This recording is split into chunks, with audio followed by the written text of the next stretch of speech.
जमुआ रामगढ़ बांध के बीचों बीच भगवान शिव भोलेनाथ का मंदिर जलमग्न रहा करता था। आसपास के क्षेत्र को यह बांध हरियाली देता था। क्षेत्र के किसान हमेशा खुशहाल रहा करते थे। पूरे जयपुर शहर को यह बांध जल सप्लाई में महत्वपूर्ण भूमिका निभाता था। इस बांध से 2 किलोमीटर दूर कछवाया राजपूत वंश की कुल देवी जमुआई माता का मंदिर भी बना।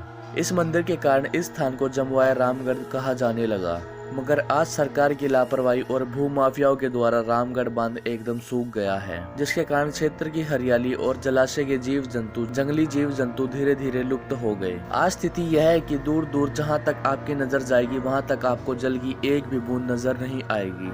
और यह सब राजस्थान सरकार की लापरवाही का एक बहुत बड़ा नतीजा है। कितनी ही सरकारें आई और गई, लेकिन किसी भी सरकार ने इसकी तरफ ध्यान नहीं दिया। 1504 ईस्वी में नाथ योगी संतों की तपस्या स्थली रहे शमशानेश्वर महादेव मंदिर में कई अघोर साधुओं ने कठोर तपस्या भी की। मंदिर में एक गुफा भी थी और यहाँ पर संतों का आशीर्वाद लेने आमेर महाराज पृथ्वीराज आया करते थे। 1904 ईस्वी में बांध के अंदर पानी के साथ आई मिट्टी से मंदिर की गुफा भी बंद हो गई। पुराने लोगों का कहना है कि इस इलाके में लोग इस बांध को बाण गंगा के नाम से भी जानते थे और पवित्र गंगा नदी मानकर अस्थियों का विसर्जन भी किया करते थे। जमुआई रामगढ़ बांध जयपुर के सबसे लोकप्रिय पिकनिक स्पॉट के तौर पर पहचान बनाने वाला स्थान बना। रामगढ़ बांध भारत में वर्ष 1982 में एशियाई खेलों का गवाह भी रहा। एशियाई खेलों के वाटर स्पोर्ट का आयोजन स्थल जयपुर का यह रामगढ़ बांध ही था।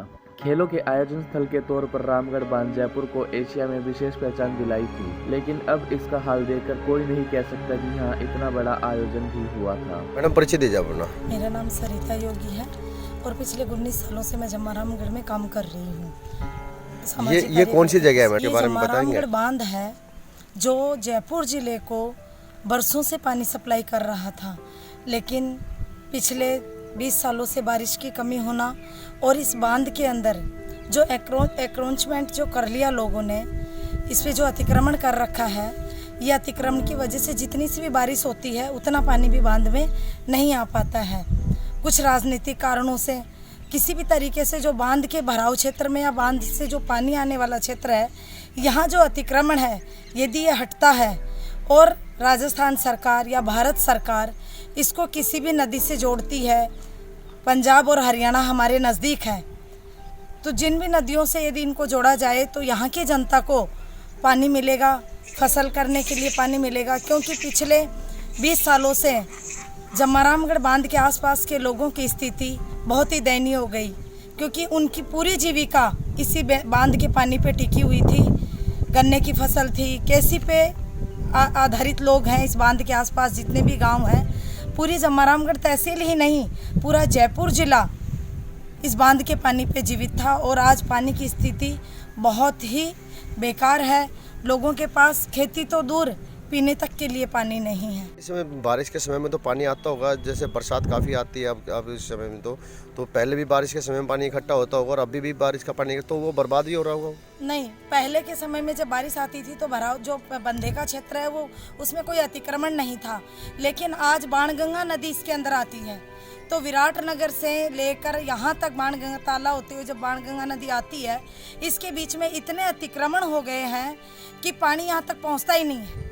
एक तो बारिश कम होती है और जितनी भी बारिश होती है वो पानी यहाँ तक पहुँचेगा कैसे? बड़े बड़े मॉल, बड़े बड़े होटल, बड़े बड़े रेस्टोरेंट इस भराव क्षेत्र में, इस बंदे के क्षेत्र में पूरा अतिक्रमण हो रहा है। तो मैडम यहाँ इस क्षेत्र के अंदर यहाँ जो जंगल है, इसमें जीव जंतु भी होंगे तो उनको पानी की परेशानी होती होगी।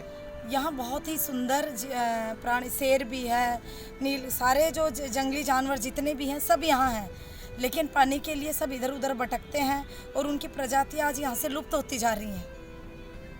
ना तो वन विभाग का इस ओर ध्यान है और न ही सरकारों का। इसका दोषी कौन है इसमें? सर, इसका दोषी एक तो बारिश नहीं आती और मैं तो मानती हूँ ये सरकारें ही हैं जो आज इतना बड़ा टूरिज्म प्लेस हुआ करता था ये, और लाखों लोगों की जीवन यापन का जरिया था, आज वो बिल्कुल डिस्ट्रॉय हो गया है, बिल्कुल ख़त्म हो गया, लोगों की जीविका ख़त्म हो गई। और इस ओर ना केंद्र सरकार का ध्यान है और कई सरकारें आई कई चली गई, और ना राजस्थान सरकार का ध्यान है। आए वादे तो बहुत बड़े बड़े होते हैं कि आए दिन बाद में पानी लाएंगे, लेकिन आज तक इस ओर ध्यान नहीं है। ये इतना सुंदर टूरिज़्म प्लेस था और यहाँ जो आसपास जमुआ रामगढ़ तहसील के जो लोग थे, गन्ने के लिए इस क्षेत्र को गंगानगर कहा जाता था, इतना पानी था। लोगों की जीविका इतनी सुंदर थी, धनिया, हरी सब्जियां, लोगों का, किसानों का जो जीवन था बहुत ही सुंदर था। और आज इस बांध में पानी सूखने की वजह से, अतिक्रमण होने की वजह से आज लोग यहाँ से प्लान करके दूसरे शहरों में, दूसरे जिलों में जा जाके मजदूरी के लिए भटक रहे हैं। नाम क्या है आपका? मेरा अभिनव, कहाँ के रहने वाले हैं? जयपुर के। तो अभी आप यहाँ आए थे तो क्या देखने के लिए आए थे आप यहाँ? बांध देखने आए थे, पानी ये सब बताते थे कि यहाँ पे पानी है, बहता है। फिर देख अब नहीं रहा, तो मन दुखी आ रहा है? बहुत ज़्यादा सूखा पड़ा, अब तो कुछ है ही नहीं।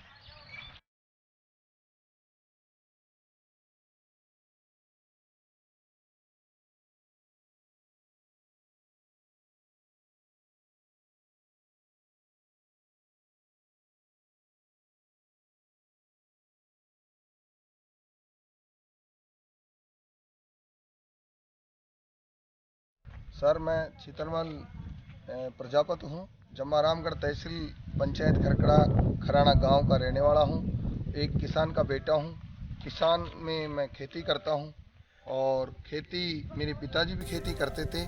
तो जैसे अभी आपने बताया कि आप किसान परिवार से जी। हैं, तो ये जो बंदा जो बना हुआ है, जी। यहाँ पर पहले पानी रहा करता था, जी। तो किसानों को इसी से जीविका चल रही थी। सर, तो जब से ये बांध सूखा है तब से कितनी परेशानी आ रही है आप लोगों सर को? बहुत हमारे इस बंदे से भरतपुर तक पानी जाता था। दौसा, अब तो जिला हो गया, तहसील थी वो, उस तक हमारे पहले जयपुर जिले में दौसा थी। उस दौसा तक हमारे जो जितने किसान थे हमारे बंदे के नीचे, वो सारे किसान इससे नहर जाया करती थी। उस नहर से सप्लाई पानी की होती थी और हर किसान के बहुत अनाज पैदा होता था, गेहूँ, चने। जो आज स्थिति उन किसानों की ये हो गई है कि उन किसानों के लिए पानी पीने तक पानी नहीं है। हमारे इसको, ये जम्मारामगढ़ बांध से हमको सोना की चिड़िया कहते थे हमारे देश तो को। आपने जैसे इसके कहते अंदर हैं। पानी देखा था कभी? मैं खूब देखा था। मैं जब मैं पढ़ता था 88 में, और उस वक्त मैं साइकिल से आता था और साइकिल से मेरी कूदने की और तैरने की मेरी बहुत इच्छाएं होती थी। मैं जब जम्मारामगढ़ जाता था तो मैं तैरता था, और आता था तो मैं तैरता था। हमारे, यानी मुझे बहुत अच्छा लगता था। हमारे इतने पर्यटक तो आते थे। आज इसको सूखा देख के कितना दुख हो रहा है बहुत आपको? दुख हो रहा है। यानी इसको सूखा देख करके हमसे देखा नहीं जाता है। हमारा इस क्षेत्र का बिल्कुल विनाश होता जा रहा है। सारे पक्षी, जानवर, किसान, मजदूर, तो सारे सरकार से क्या डिमांड करेंगे अभी आप? हम सरकार से डिमांड करते हैं कि हमारे इस बांध में पानी आए, और पानी आने के बाद में हमारे वही जो पहले जो पानी इसमें नहर से चलता था, हम सरकार से डिमांड ये चाहते हैं कि बारिश हो नहीं पा रही है, कोई भी नदी जुड़े इसमें, पानी कैसे भी आए, कहीं से भी पानी सरकार पानी लाए। आना चाहिए। पानी आना चाहिए।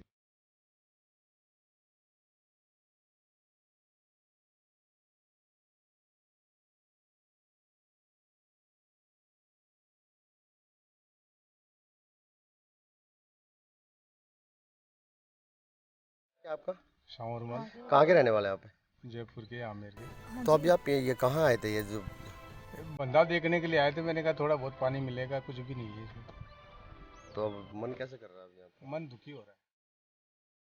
यहाँ जो जीव जंतु हैं वो किस तरह जीव के? जंतु है बेचारे, ये भी बिना पानी के त्राई त्राई कर रहे हैं। पानी का एक ढाप भी नहीं है कहीं, बंदर है और जीव जंतु।